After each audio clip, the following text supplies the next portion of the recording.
Olá, muito boa noite para você. O Entrevista Coletiva deste sábado fala sobre as eleições deste ano de 2022.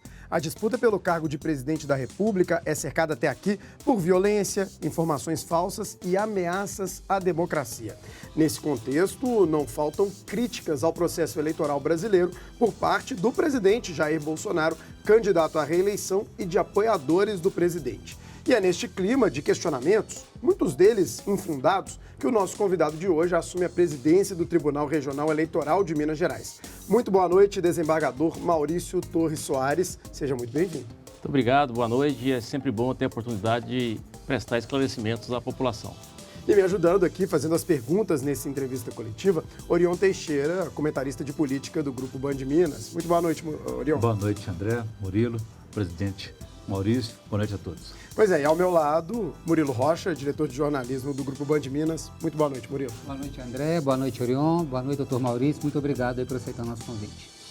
Doutor, eu fiz essa introdução e aí eu vou começar com essa pergunta. Como garantir a confiança da população na lisura, do processo eleitoral, nas urnas eletrônicas, sendo que esse sistema é atacado pelo próprio presidente da República? A confiança, ela vem de longo tempo, Nós estamos aí usando o sistema de urnas eletrônicas desde 1996, E não se tem de notícia desde então de que tenha havido algum problema, alguma fraude, algum mau funcionamento dessas urnas.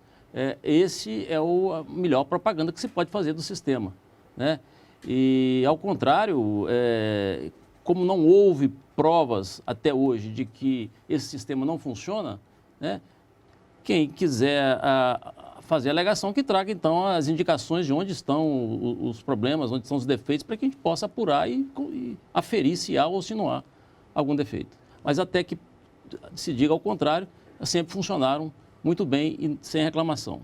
Doutor Maurício, dentro desse contexto ainda, recentemente o ministro da Defesa propôs aí ao Congresso um sistema paralelo para acompanhar, mas através das cédulas de papel, para acompanhar, para ser uma comprovação ali do sistema de urna eletrônica. Como é que o senhor avalia essa proposta? É viável, não é viável? É descabida? Teria tempo hábil para fazer Exatamente. isso, O Congresso recentemente já tratou desse assunto, e repeliu essa proposta.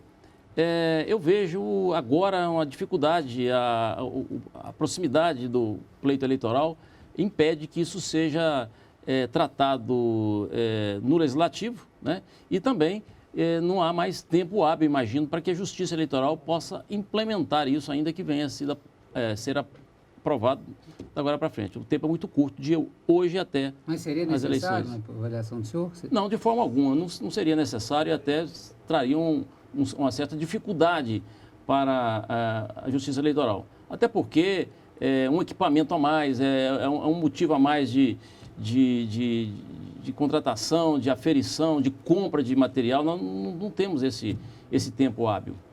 É como, por exemplo, pedir um extrato, um saldo bancário, ainda pedir o extrato para conferir se a máquina está dando corretamente o saldo que a pessoa possui no banco. Doutor Maurício, fala-se muito essa questão de cédula impressa, voto impresso, mas ninguém discute a questão principal, porque se uma vez se for impressa essa cédula, a apuração teria que ser manual. Aí sim é uma porta aberta para fraude, não? Historicamente falando. Eu imagino que a intenção não seria para apurar pelas cédulas, é para aferir um eventual recurso, eventual contestação, que se faça, então, essa apuração. Mas, de fato, historicamente, eu já trabalhei em eleições em que as cédulas eram de papel, o índice de problemas, o índice de recursos, o índice de erros são muito maiores do que esse sistema eletrônico atual. Doutor, e muitas vezes, assim, quando acontece algum tipo de discussão, estou num grupo ali de WhatsApp, vejo as pessoas questionando, e aí numa rápida pesquisa, no Google mesmo, e aí a gente acaba caindo no TSE, nos TRS, a gente vê informações que estão muito claras, sabe? O voto é auditável, está lá, tem 7 etapas de auditoria, enfim. É desconhecimento, é difícil chegar até uma parcela da população com informações sobre o processo, sobre urnas eletrônicas. Por que ainda há tanto desconhecimento de um sistema que a gente usa há tanto tempo, né? De fato, é um desconhecimento, né? Nós temos vários protocolos que permitem que os interessados, a população, de modo geral, façam a aferição da retidão do sistema todo de votação. Então, nessas etapas, há o convite à população, às entidades de classe, OAB, Ministério Público, os partidos, eleitores, né, técnicos, são convidados. E até hoje, raramente aparece alguém lá para, de fato, aferir. Né? Então, é um pouco de falta de informação juntando aqui a desinformação que vem a propósito disso. Maurício, sempre permite aqui, eu acho que o André falou de desconhecimento, eu acho que até mais do que isso, doutor Maurício, existe deliberadamente uma campanha de desconstrução, por meio dos fake news, de desconstruir essa reputação da eficiência, da excelência que tem tanto a Justiça Eleitoral como as urnas eletrônicas. Então, é mais difícil para que a população tenha conhecimento e acesso a essa informação diante de um volume enorme de fake news. Como é que a Justiça Eleitoral vai lidar com isso e está lidando? Bom, em primeiro lugar, eu quero deixar bem claro que não se repele nenhuma crítica ao sistema, não se repele nenhuma procura de como funciona o sistema, né? A crítica, aliás, é sempre bem-vinda, né? O que eu disse aqui, e agora repito, é que a crítica, o apontamento de defeitos, de algum problema no sistema de votação, ela tem que vir acompanhada de indícios ou de indicação de onde está o erro para que possa ser ferido, de uma comprovação. Agora, essa questão de informação maliciosa ou de fake news, como todos nós chamamos, ela tem que ser tratada a nível nacional e tem sido feito, né? O próprio TSE tem coordenado isso com os tribunais regionais para que a gente possa ter, então, instrumentos para combater essa fake news, que atinge, às vezes, na maioria das vezes, atinge pessoas, classes da população que não têm condições de fazer essa aferição, às vezes não tem nem acesso às mídias eletrônicas para fazer a aferição daquela informação, para fazer uma comparação com a verdade, ou fazer alguma pesquisa para ver se aquilo é ou não é verdade. Agora, doutor Maurício, recentemente o TRE chamou até a imprensa para conhecer a nova urna eletrônica, urna essa que parece que vai ser usada na região metropolitana de Belo Horizonte e em algumas cidades do interior. O que essa urna traz diferente? Ela é mais veloz, ela é mais digital? Qual que é a diferença desse modelo que vai ser usado aqui para os modelos anteriores? O modelo, basicamente, ele é um processamento mais rápido, né? Ele tem uma bateria de melhor qualidade, de duração maior, e há uma facilidade maior para o mesário para que ele processe e autorize o eleitor a votar. Então, isso vai dar uma agilidade maior na votação utilizando essas urnas. Muda também o equipamento do mesário também. Sim, o equipamento do mesário, eu quero deixar bem claro que é sensível ao toque, o equipamento do mesário. As urnas não, continuam aquele sistema antigo. Então, isso vai facilitar o mesário a fazer a conferência do eleitor e autorizar ele a votar de forma mais célere. Isso vai... São quantas mil novas urnas? O senhor sabe? Um pouco mais de 20 mil urnas, 21 mil e poucas. A orientação do TSE foi que a gente use ela nos grandes centros e cidades pela periferia. E com essa novidade, a apuração, qual que é a estimativa? Existe uma ideia de quanto tempo vai demorar? Porque a apuração hoje em dia é muito rápida no país, né? Não, a questão da urna em si, ela não vai alterar o sistema de apuração. Historicamente, nós temos aqui entre 20 e 21 horas conseguido, o Tribunal Regional Eleitoral consegue divulgar o resultado aqui com uma certa segurança aqui de Minas Gerais. Doutor, recentemente a gente acompanhou as eleições nos Estados Unidos e ali é aquela agonia, né? Até porque estava muito apertado, a votação, a apuração estava muito apertada entre o Trump, né, e o Biden. E, assim, dias, né? E depois tem recontagem. O senhor acha que o nosso sistema ele é muito pouco valorizado, assim, por parte da população? Porque dá um resultado tão rapidamente, com uma confiabilidade tão alta, e as pessoas, sei lá, me parece que não dão o devido valor. O senhor tem essa sensação? De fato, tenho sim. De fato, a experiência que nós tivemos agora das últimas eleições dos Estados Unidos foi uma demora muito grande, né? E, nesse aspecto, aqui no Brasil, nós temos uma eficiência muito maior. O nosso sistema, em termos de agilidade, é muito melhor do que o sistema americano de apuração, até porque lá é diferente a apuração em cada estado, né? Cada estado é que delibera como fará o sistema de votação e de apuração. Então, Maurício, nesse contexto de desconstrução da imagem e da reputação da Justiça Eleitoral, acho importante registrar que ela está completando 90 anos nesse momento de desafio, que são as eleições gerais deste ano 2022. Essa vida longa da Justiça Eleitoral, essa estabilidade, tem alguma relação com a democracia, com a consolidação da nossa democracia? Sim, eu vejo que a Justiça Eleitoral há muito tempo vem colaborando com a solidificação da democracia, né? É claro que a nossa Constituição de 88 nos trouxe aqui muita novidade e nos trouxe um alcance maior da democracia. Mas a Justiça Eleitoral, nesse tempo todo, de 90 anos, vem ajudando muito a construir, dando segurança para o sistema de votação e, de fato, para colocar declarar como eleito aqueles que realmente tiveram um maior número de votos. Agora, doutor, saindo um pouquinho do assunto da urna, falando um pouco da questão do eleitor.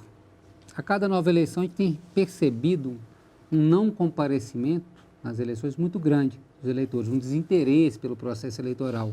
Como é que o TRE tem trabalhado isso? Campanhas, como é que vocês têm para chegar nesse eleitor que perdeu um pouco do interesse ali, ou seja, por discreto, no sistema político como um todo? Como é que o TRE tem trabalhado nessa questão, para tentar diminuir esse não comparecimento? Eu acho muito importante o comparecimento do eleitor e até aproveito o espaço aqui para chamar os eleitores a comparecerem nas eleições, porque quanto maior o número de votos que o candidato obtiver, maior a representatividade dele. É importante que o candidato tenha força, essa força é do povo, a força do voto, para que ele exerça o mandato, né? Então, a campanha dos tribunais eleitorais, através de orientação do TSE, é sempre essa, é de chamar o eleitor às urnas, é de incentivar que eles venham e escolham o seu candidato, escolham os seus dirigentes, para não deixar que o vizinho ou que outra pessoa faça isso por ele. Agora, enxergando um copo meio cheio, a gente está tendo um número muito grande de jovens, aqueles jovens que têm o voto facultativo, né, 16, 17 anos,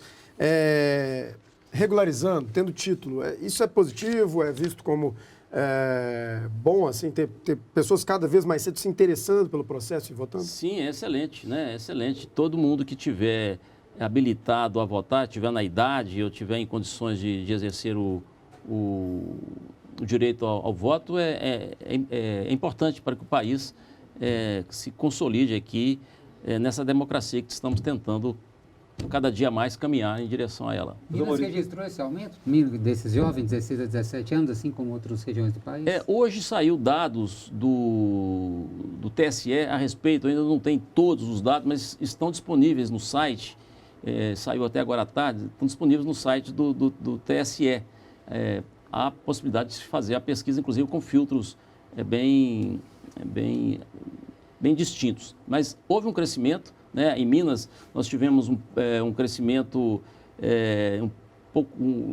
3,75% em relação às últimas eleições, uma média um pouquinho abaixo da do país como um todo, mas tivemos sim um crescimento. E eu não tenho aqui ainda condições de dizer qual percentual que da população jovem ou... Mas nessa atualização, doutor Maurício, Minas continua como o segundo colégio eleitoral do país, dando a importância política até da composição geográfica que Minas tem para poder influenciar esse processo. Sim, Minas Gerais continua consolidado como o segundo maior eleitorado do país. Nós estamos hoje um pouco mais de 16 milhões de eleitores aptos a votar. E isso traduz, né, na importância do nosso Estado, na importância de que nós, mineiros, venhamos a exercer o direito de votar. Vamos fazer o seguinte, doutor, vamos para um rápido intervalo, que daqui a 3 minutos a gente volta com a reta final do Entrevista Coletiva. Não saia daí.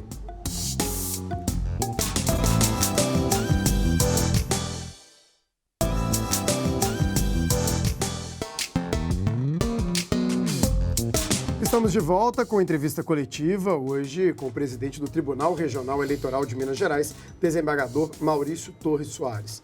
Desembargador, no pleito de 2018, que foi o último pleito entre presidentes, né, enfim, que movimenta muito, as pessoas se atentam muito para votação especificamente, deu para notar alguns casos de fake news durante o pleito. A gente recebia, né, trabalhando, fazendo a cobertura, alguém votou com uma arma, alguém digitava um número, aparecia outro candidato e outro número, coisas que depois foram desmentidas até ao longo do dia ou nos dias seguintes.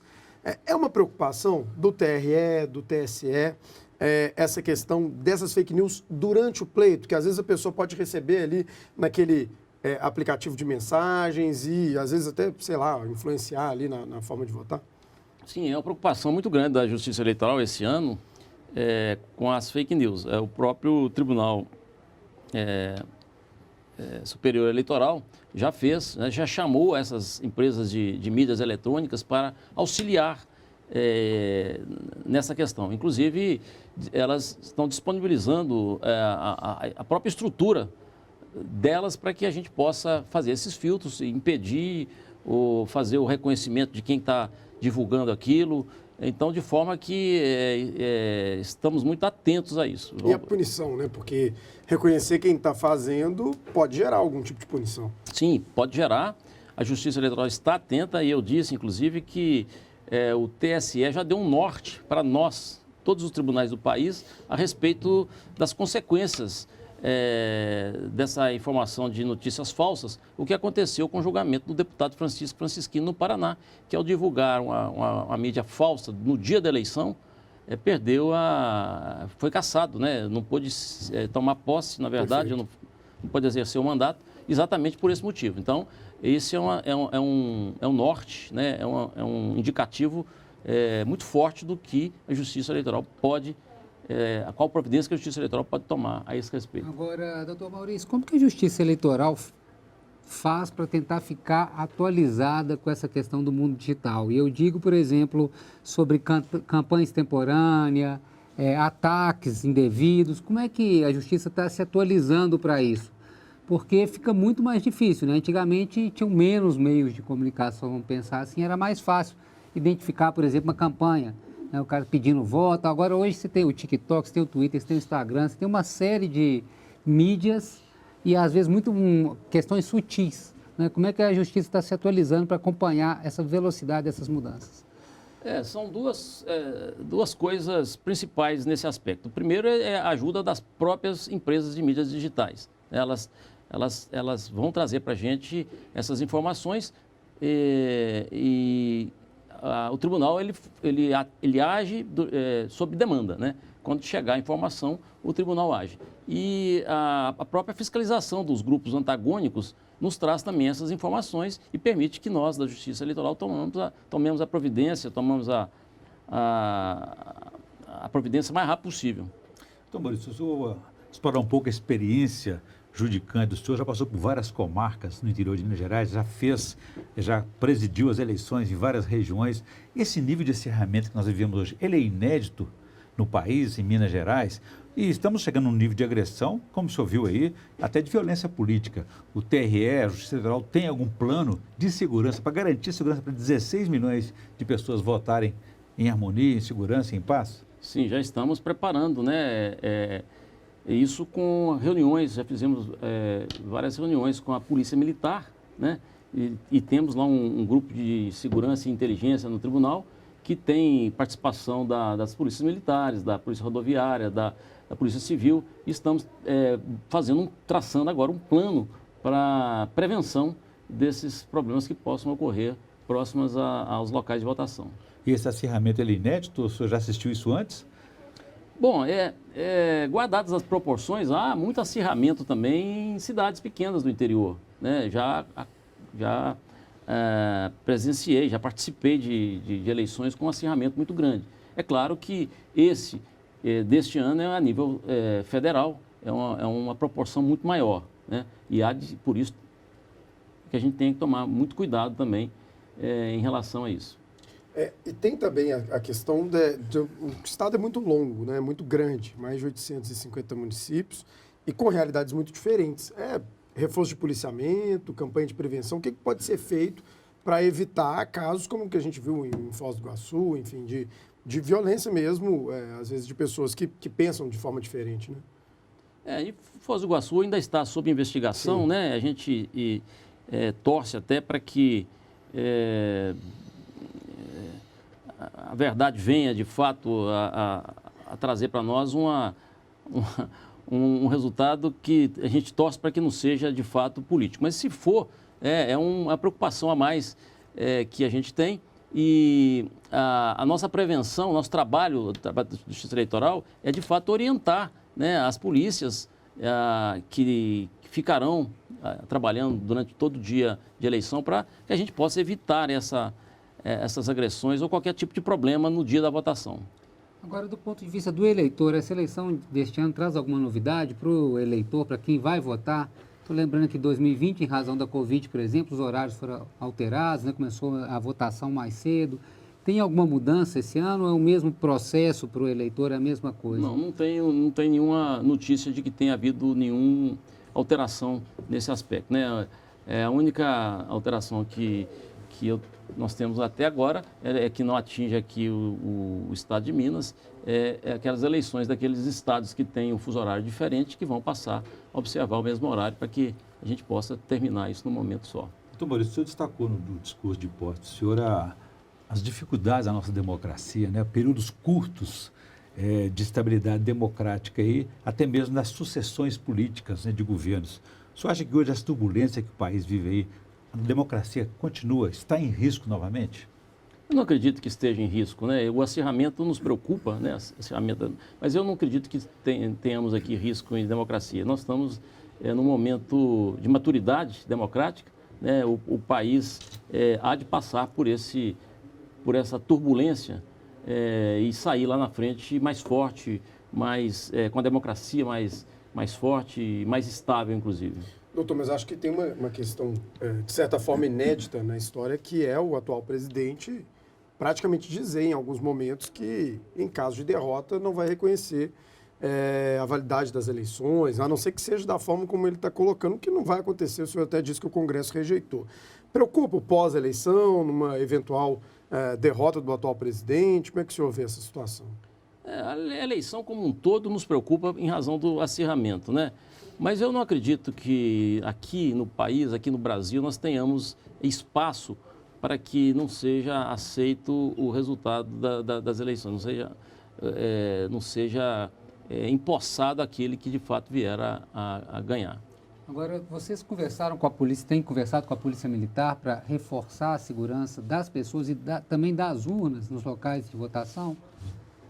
Sim, nós estamos agora no momento de montar as estratégias, né? Uhum. Ainda não está tudo definido, mas a Polícia Militar é uma parceira de longo tempo da Justiça Eleitoral e sempre apresentou nas eleições um trabalho muito eficiente e nós estamos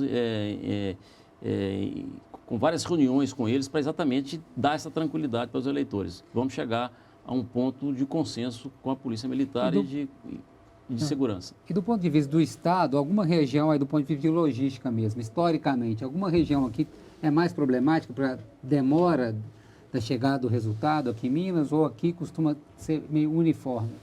Não, em Minas Gerais, nós temos distribuído pelo Estado inteiro os pontos de transmissão dos resultados para o Tribunal Eleitoral. É claro que tem alguns pontos, como o norte de Minas, que tem uma infraestrutura um pouco mais precária, que haja essa dificuldade de chegar até o ponto de transmissão para mandar os dados para cá. Mas nada excepcional. Acho que conseguiremos cumprir esse prazo aí, esse tempo histórico que a gente sempre diz aqui, que entre 20 e 21 horas a gente consegue divulgar o resultado. Doutor, para as pessoas que não têm tanta familiaridade, tanta informação sobre a urna eletrônica, o que dá para dizer sobre o processo? Assim? Porque as pessoas têm muitas dúvidas, é muito rápido, pode ter fraude, não é via internet, como é que é o sistema de apuração, esses equipamentos chegam lacrados, eles são comprovadamente, a urna está vazia quando ela vai para a sessão, como é que depois tem uma espécie de comprovação do que foi a votação naquela sessão específica. O que dá para passar em linhas gerais, até para que as pessoas em casa, de certa forma, fiquem mais tranquilas, se é que estão intranquilas com a votação, com o sistema? O sistema de votação é seguro, como eu disse, tem vários passos de verificação, né? Nós temos uma cerimônia de lacração das urnas, chamamos os interessados no momento que a gente insemina as urnas com os dados dos candidatos, né? Assim que termina a votação, antes de fazer a transmissão, as urnas imprimem o boletim de urna e colocam à disposição da população. Para depois disso é que é divulgado, que é transmitido os dados para o Tribunal Eleitoral, e isso tudo nos dá uma garantia, isso tudo é acompanhado pelos fiscais de partido, pelos partidos, pela sociedade civil. Isso tudo nos dá essa tranquilidade de afirmar para a população de que o sistema é seguro e confiável. Reta final, uma curtinha. Curtinho, então. As teses conspiratórias que existem por aí, há risco de não termos eleição? Não, nenhuma. Não há essa possibilidade de não termos a eleição. Teremos eleição, o povo vai votar e, com certeza, quem obtiver mais votos vai ser empossado. Tá certo, vou aproveitar então e agradecer. A entrevista coletiva vai ficando por aqui, claro, agradecendo a participação do presidente do Tribunal Regional Eleitoral de Minas Gerais, desembargador Maurício Torres Soares. Muito obrigado, desembargador, e uma boa eleição para todos nós, né? Eu que agradeço a população, a oportunidade de esclarecer a população sobre o nosso sistema de votação, e teremos sim, podem ter certeza, uma votação, uma eleição tranquila. Murilo, muito obrigado, boa noite, até a próxima. Obrigado, boa noite, obrigado, doutor Maurício. Orion, muito obrigado, até a próxima. Foi um prazer, boa noite a todos. Boa noite. E claro, muito obrigado a você que nos acompanhou, e para rever este, também os outros programas da Band Minas, é só acessar o nosso YouTube. Um abraço para você e até a próxima.